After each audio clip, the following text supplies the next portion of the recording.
Saludo a todos los que nos están viendo a través de este video. Mi nombre lo es Steven Ramírez Acevedo y hoy les estaré hablando sobre el uso de los microorganismos en bioremediación de suelos. Si dividimos esta palabra bioremediación, bio viene de vida, remediación de una alternativa, unas medidas para controlar los contaminantes en el suelo.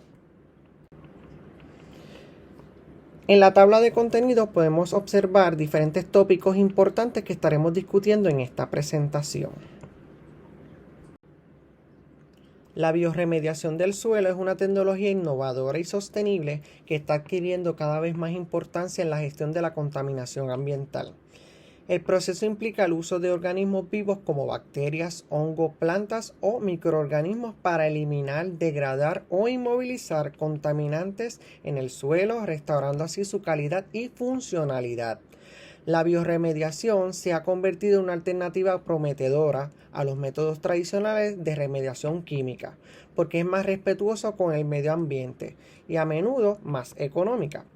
Su éxito radica en la capacidad de los microorganismos y las plantas para metabolizar o absorber contaminantes y convertirlos en formas menos tóxicas o inofensivas. La tecnología es adecuada para una variedad de entornos, desde la remediación de sitios industriales contaminados hasta la restauración de ecosistemas naturales degradados. En esta presentación analizaremos más de cerca los principios, beneficios y aplicaciones de la bioremediación del suelo. Es decir, en esta imagen que tenemos aquí, la bioremediación se entorna a todo esto: tierra, plantas, bacterias. Fuentes de contaminantes. Tenemos tres principales fuentes de contaminantes que responden a la bioremediación. Para comenzar, tenemos los pesticidas y como posible fuente tenemos la agricultura. Esto lo conocemos, ¿verdad? Con todas estas fuentes químicas que se desechan en los suelos para poder quizás tener un mejor fruto o una mejor agricultura, como así se dice. Por otra parte, tenemos los vertederos. Vertederos que son sí permitidos, que trabajan con nuestra basura, pero también los clandestinos, que son los creados por la misma comunidad, desechando esta basura en un rincón hasta que es acumulada, dañando lo que es nuestro medio ambiente, en los suelos, en el aire, en las plantas, animales, etc. Por otro lado, tenemos las fábricas de pesticidas. En Puerto Rico tenemos diversas fábricas. En Barceloneta, que es la ciudad industrial, tenemos varias de estas fábricas y obviamente que trabajan con compuestos químicos. Plantas de tratamiento de madera o entre otras plantas, dando el mismo ejemplo aquí en Barceloneta, que tenemos diferentes plantas o fábricas que trabajan con diversos químicos y que obviamente dañan lo que es nuestro medio ambiente. Otro contaminante lo es el hidrocarburo poliaromáticos, es decir, gasolineras, producción y almacenamiento de petróleo, centrales eléctricas y vehículos motorizados. Por centrales eléctricas, aquí en Puerto Rico tenemos una de cerca que es en Arecibo, que es la central de Cambalache. Otro y tercer contaminante lo es el BTEX, benceno, tolueno, estilbenceno y sileno. Esto, como posible fuente, está las industrias químicas, gasolineras, producción y almacenamiento de petróleo. Diagrama de la bioremediación. En este diagrama podemos resumir, pero con tópicos muy importantes, en qué se define la bioremediación. Tenemos una técnica que es muy importante y es la que aumenta la efectividad de esta bioremediación, que lo es la bioestimulación. Es una manera en la que podemos estimular estos suelos que han sido contaminados. Más adelante hablaremos de ello. Pero tenemos dos tipos muy importantes de la bioremediación. Y esto es el tipo in situ y ex situ. Para resumirlos, in situ son técnicas que se trabajan con los contaminantes sin la necesidad de remover ese suelo. Por otra parte, tenemos el ex situ, que es la forma en donde tenemos que remover ese suelo contaminado para poder trabajar con él. En la in situ tenemos técnicas de atenuación natural, bioventilación, biosparging, bioaugmentación, degradación enzimática y fitorremediación. En la situs tenemos las técnicas que son land farming, biopilas, bioreactores y la windrow. Bioestimulación. El proceso de bioestimulación permite establecer las condiciones óptimas de funcionamiento de los organismos presentes para mejorar el proceso de bioremediación.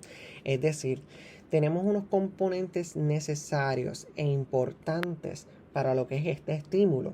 Y esos componentes son nutrientes, oxígeno, humedad, pH y temperaturas óptimas. Sin estos 4 componentes no se puede llegar a lo que es una estimulación a estos contaminantes en ese suelo. Y claro está, los suelos lo tienen.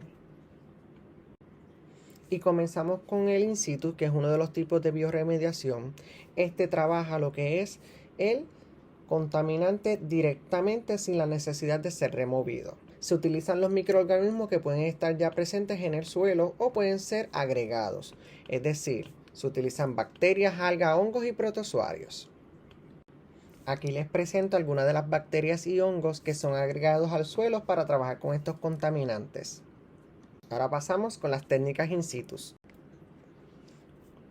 Comenzamos con la técnica atenuación natural para lo que es el tipo in situ y se basa en la capacidad innata de los microorganismos presentes en el lugar contaminado de metabolizar los contaminantes.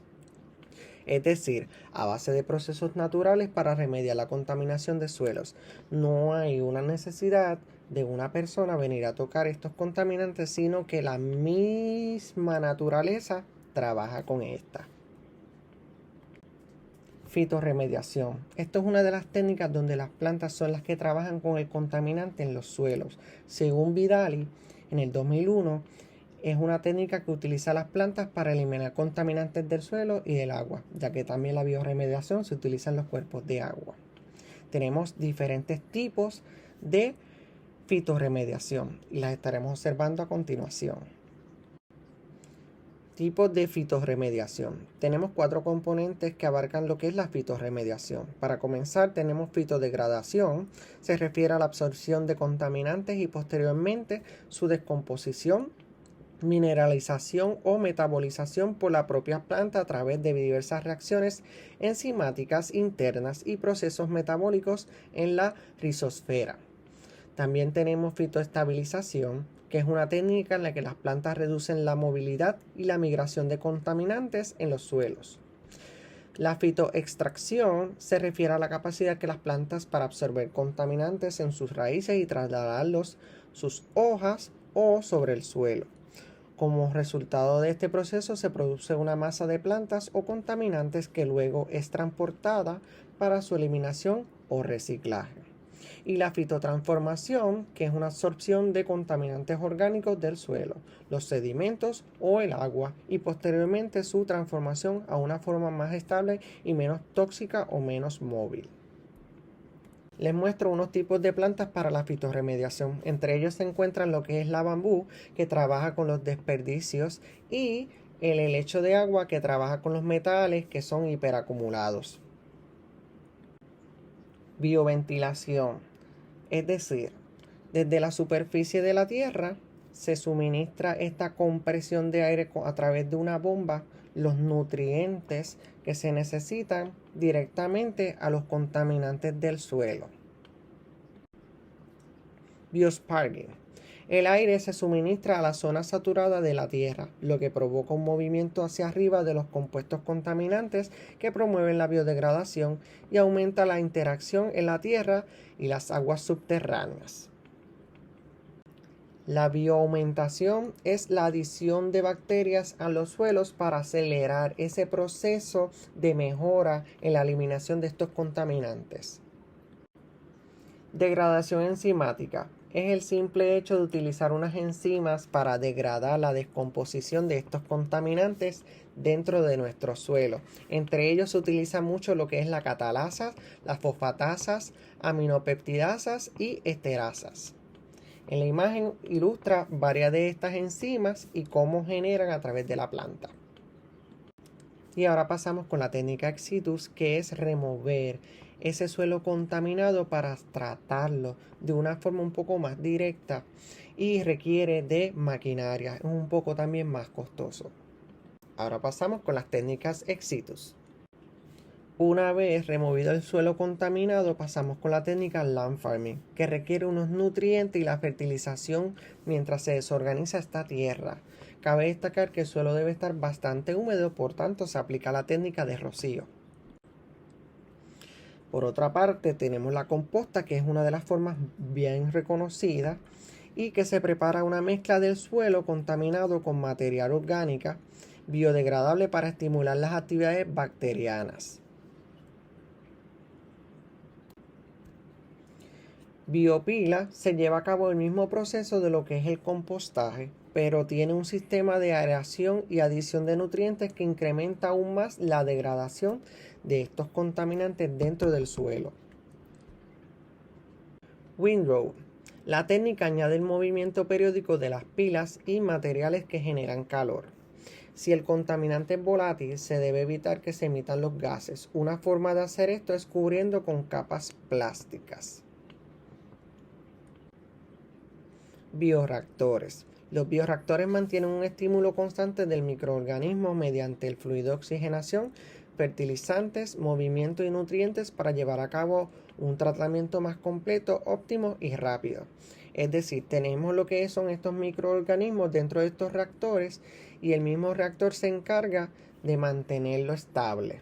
Así él puede ser trabajado de una forma eficiente lo que es este suelo que ha sido ya removido y simplemente el bioreactor se encarga de trabajarlo. Diferencias entre in situ y ex situ. Tenemos que es de bajo costo la in situ en comparación con la ex situ, que tiene costos elevados. Esto es porque llevamos muchos pasos desde lo que es la remoción de estos suelos y que incluye diferentes maquinarias. El tratamiento se realiza en los suelos con la in situ y en la ex situ ya dijimos que se debe remover para poderlo tratar. No se obtiene control completo sobre la degradación en lo que es la in situ y en la ex situ sí, ya que los procesos son más naturales en la in situ y en lo que es la ex situ va más allá acorde con la maquinaria. El tratado directo de un individuo con este, suelo contaminado. Se utilizan plantas para la remoción del contaminante en los in situ y en la ex situ no se utilizan plantas para la remoción del mismo. Concientización.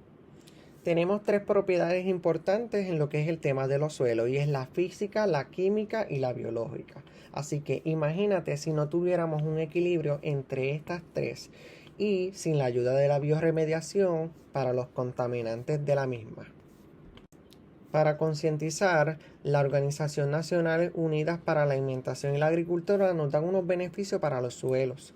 Y es que nos albergan un cuarto de biodiversidad en el planeta, nos ayudan en la producción de alimentos saludables, también nos ayudan en almacenar y filtrar el agua, seguridad alimentaria y a combatir el cambio climático.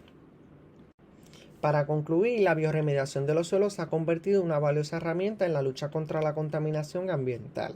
Su importancia radica en su capacidad para gestionar eficazmente los contaminantes del suelo, desde los hidrocarburos hasta los metales pesados, utilizando organismos vivos para reducir los impactos ambientales negativos.